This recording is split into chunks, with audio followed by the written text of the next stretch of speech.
Hi, so I'm gonna leave a few comments here about what I see as an incomplete conversation around femininity and race, and how effectively femininity is infused as well with racial meanings. Most pointedly, ideals of femininity and whiteness intersect. Now, we see this in the beauty industry. Definitely, there's conversations in that space. But what about when it comes to trans femininity and through living up to through transition therapies, white feminine beauty norms? Um, there's not a whole lot of work in this space, but I did see something recently in a book called Trans Philosophy, and it really made sense to me because it named things that I've kind of in a more kind of general way tried to think about or feel my way through. Que senti pensar, no? Um, and should I be surprised that race is everywhere? Racial meaning seems to infuse so many categories, modes of presentation, regimes of normalization. So the book that I'm thinking of has a chapter that's about facial feminization surgery. Excuse me. Facial feminization surgery and racial ideals.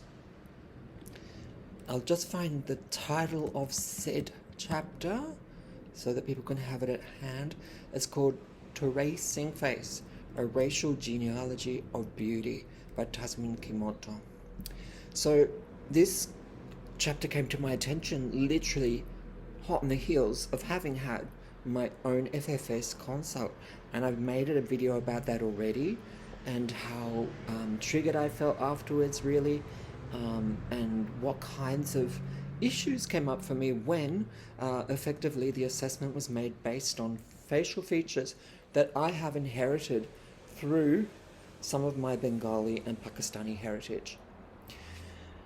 Now, why is this disturbing? Well, it's not just disturbing, it's also a political matter. In reaching for certain kinds of feminine norms, there is the risk of reproducing ideals of whiteness through the constructs of femininity. Now, as I said, these are everywhere apparent. I'll give a couple of cases, even conceptually. What is a lady? What is a first lady, in the US? Let's not even talk about Melania right now. But if we go back to how Michelle Obama's body was subject to so much scrutiny and all sorts of slurs targeted towards her based on the idea that she was, quote, really a man. Now, of course, this is part of the QAnon phenomenon and the kind of trans investigations which have become very widespread in the alt-right space. What a polite term, right? But needless to say, there's a long history of this, of infusing a kind of somatic norm with simultaneously gendered concepts that are also racialized, or gendered race. The work of Cameron Awkward Rich is really illuminating around this, and I would refer us to the many uses of Sojourner truth, or the trans uses of Sojourner truth. I'll put the reference in the show notes, but I would also refer us to the book by C. Riley Snorton, Black on Both Sides, A Racial History of Transgender Identity or Trans Identity. I do have the book around here somewhere, and I've talked about it before. But we can really see the lineages of this kind of racialized or gendered racialized thinking in the way in which prominent representations about femininity, about masculinity, who gets to be considered to be a properly gendered subject, are racial in their origin and very much connected to whiteness. And so standing outside of that in terms of one's somatic features puts one at risk of being outside of such central categories of social organization and validation. My consult was one that I've been thinking about a lot. Hence, sorry, I'm really croaky. Let's see if that works. And I really felt sort of profiled, like literally, profiled in the face, but that the things that were quote unquote non-feminine about me were all those things that I've inherited via the Anglo-Indian line.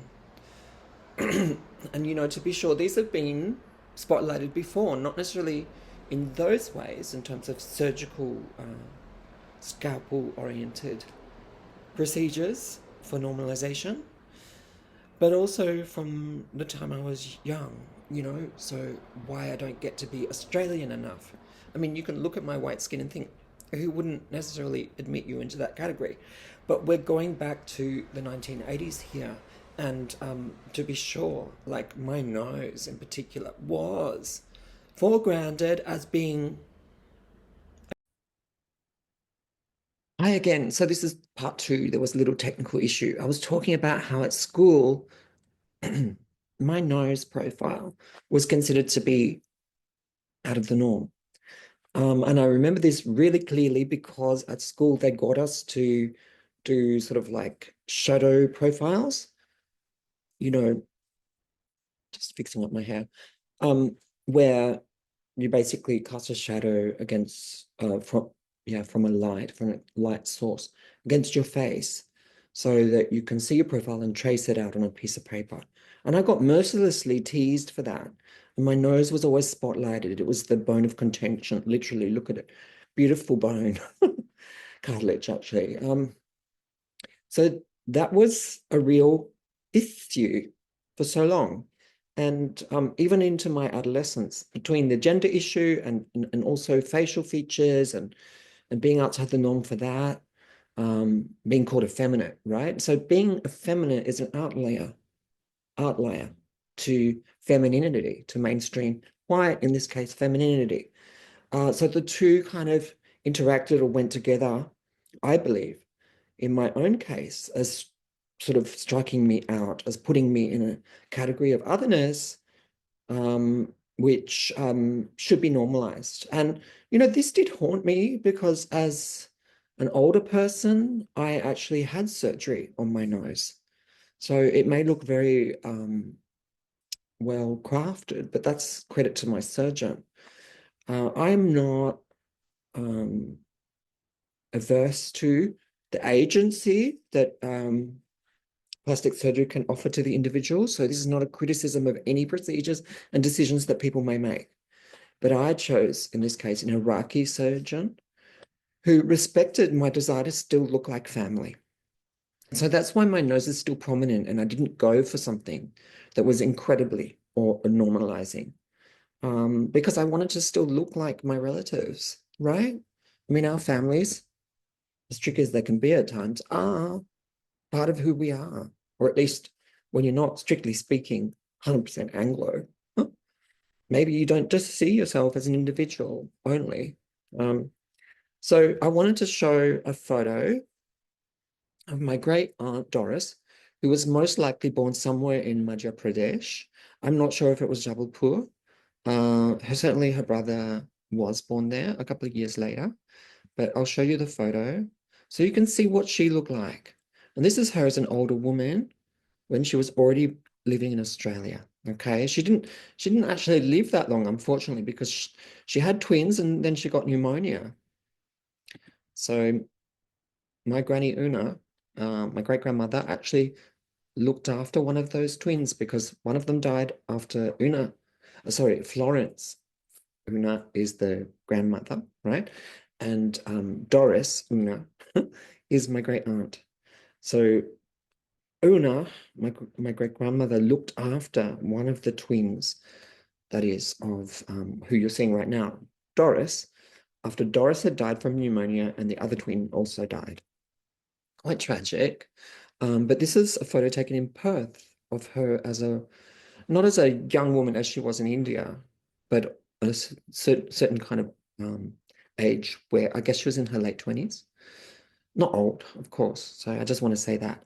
But Doris has prominent features like me. The nose. Look at her nose. Look at her hairline. She's Anglo-Indian. And these are characteristics that I inherit, to be sure, not directly from her, but through the family line. And I mean, I see myself in the photos of both my great aunt and also my great uncles and my, like my grandfather, obviously. And I could show a whole range of photos to demonstrate that there is a continuity, but more to the point that these certain kinds of constructs of femininity and womanhood do not pertain necessarily for those of us who are mixed race.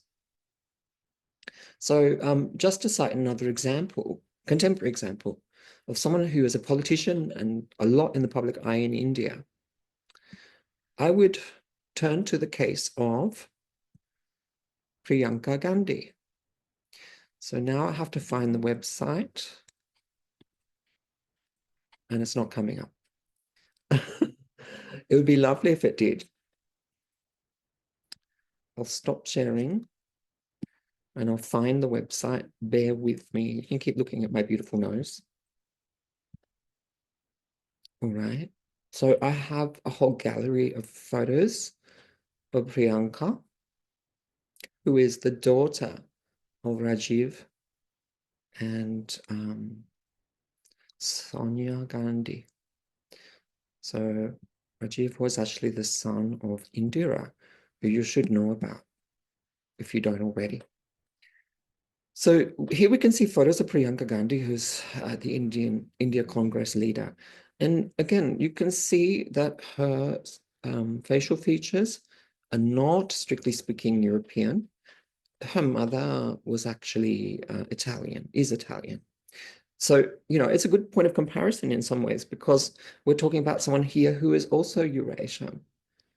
So no one in India profiles her as being less of a woman or not being feminine. But it is definitely true that concept of gender and somatics, femininity, interact differently in different cultural sites. But with the ascendancy of whiteness and beauty norms, of course, like we're all subject, cis women, trans women, who are not, in this case, Anglo-Saxon white, to these forms of attempted normalization. So here you can see Indira Gandhi, and you can see that she has inherited a little bit through her line. Also, what you can see in my own family line. So, that's just to cite an example of someone who's quite prominent. But when I was back in India, and also this is early in my transition, sometimes I was gendered as mom, and there's obviously a little bit of ambiguity about that. But it wasn't as if people were looking at me and thinking that is such an outlier, you know? Certainly there are standards of femininity in India, which even someone such as Priyanka Gandhi would be stepping outside of, and not all women can, right? There's still pressures, there's still normalization. And those of us who get to exercise different register of, I guess, gendered expression, might be able to have that as a privilege due to caste or class, for example, and that's certainly the case, yeah. But back in the clinic, okay, so all the things that were pointed out about me were those things that somehow were aberrant, right? Apparently the lower face is fine, but I had too much brow bossing, which I cannot see any, by the way. And also my nose needs feminization. So I'm very wary about that because if I underwent these sorts of procedures as part of FFS, I would effectively be eradicating resemblance, family resemblance, and also deracializing or re-racializing myself. And that is really a subject of a lot of polemicism for myself, but also for others in the Anglo-Indian diaspora who wish to cling to this notion of being British, if not entirely able to occupy that status and elevate whiteness. You know, it's a space of a lot of ambivalence, and there are things we inherit that, in Gloria Anzaldúa's terms, we couldn't see as things that have been kind of passed on to us, or things that we have inspected and chosen to keep, or other things that we've decided to reject. So I'm speaking as someone of Anglo-Indian heritage who has a particular positionality on this that's also connected to my transness and my critical thinking around those intersections. And this video is an attempt to do a little bit of that. But I don't want to suddenly not look like Great Aunt Doris or even the men in the family. I don't want to become whiter than thou, you know, and there was already that pressure through assimilation in Australia through the era that they immigrated, you know, white Australia policy still in place. So I'm living in a particular temporality. I understand that, and they might have different kinds of judgment calls. They might feel differently also about their differences. And I can't know that. I can't, you know, have a seance with my great aunt and great uncles. But I do know that they, especially my great uncle Hugh, looked very South Asian. And I don't wish to eradicate that difference. It's like smoothing over, becoming more white. These are the things that I chafe against. And I think it is a kind of thing that we can connect to racial traumas as they're lived out in this country. Yeah. I mean, it presses down on people in different ways. And there are certainly people in my greater family that perhaps fulfill those ideals a bit more than I ever have by dint of just how I look. And but it's also about who I am. So, you know, subjectivity is a slippery thing, and we keep moving through formations of the self, or in-betweenness. My friend Shima would talk about Mariana Ortega's work and her idea of multiplicity. And I certainly, or multiple selves, I certainly relate to that, the in-between. Yeah, being a diasporan, and also someone who's trans. I think about these questions a lot and people's assumptions about who I am. But it's rather different being in white Australia and then being in very pluralistic contexts in India. Obviously, I don't want to idealize, right? For the same reasons as I said before, the caste system, class privilege, white privilege still pertain in India. And also a certain kind of narrow view of minority politics. But this video is an attempt to think through how in different cultural and geopolitical sites, gender and gender beauty norms and the way it interacts with whiteness, and the attempts through the surgery, for example, through the surgeon's office to normalize into regimes of whiteness can pertain. So needless to say, I'm not getting the for fuck's sake surgery. And I want to look like those that I descend from, for better or worse. They even wanted to get rid of the widow's peak. How is that a masculine thing? And I walked out of that office thinking, he didn't listen to me. I said, I want to continue to look like family. And he says, I can't do that for you through surgery. I think he didn't understand that I mean, I already do look like family, and I don't want that undone. Anyway, there's just some thoughts, and I'm really glad to see that there's some literature in this area. I believe that Aren also has written about Thai beauty clinics and, you know, transness and whiteness and privilege. So there are definitely books that touch on these matters. But there's more to do. There's more for us to work with and speak about, including those of us who have mixed heritage, mixed race background, the in-between.